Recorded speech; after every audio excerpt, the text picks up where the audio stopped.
Vous l'aurez compris, le reportage était signé Awa Sidibé. Un peu de mélodie dans ce 1930. La musique traditionnelle désigne l'ensemble des musiques associées à une zone géographique, ce qui fait d'elle l'expression de l'identité culturelle d'un groupe de personnes. Ainsi, considérée comme vectrice de cohésion sociale, la musique traditionnelle est très utile dans notre patrimoine culturel. Cela depuis les temps anciens.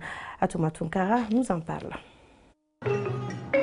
Pour nombre de spécialistes de la culture, la musique traditionnelle au Mali est la fondation du mandingue. Elle est le mouvement musical du terroir et accompagnée jadis par des instruments traditionnels. Quand on parle de la musique traditionnelle, c'est que très souvent on se retrouve dans le patrimoine culturel. Parce qu'aujourd'hui, c'est des morceaux qui sont connus. Djando, Tara, Douga, Tromagan, Diatafa.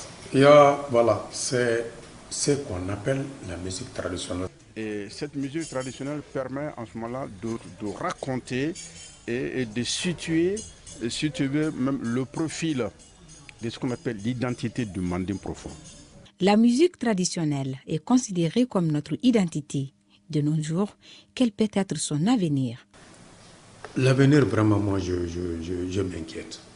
Et aujourd'hui, normalement, nous avons le devoir, sinon même l'obligation de rehausser ces choses qui ont existé du temps de nos aïeux. Et ils nous ont remis avec fierté.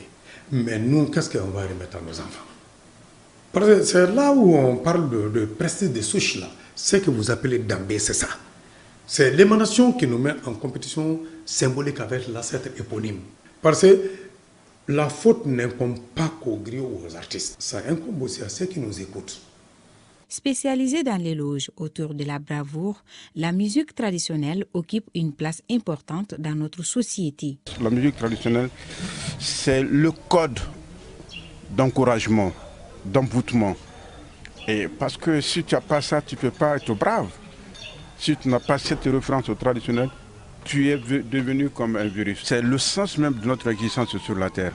Les noms de famille dépendent de ça.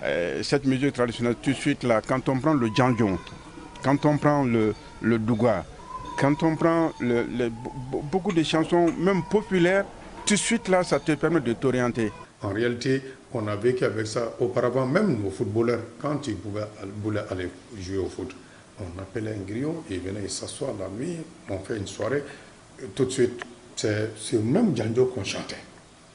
Et là, on fait la gloire de tous les joueurs. On les appelle.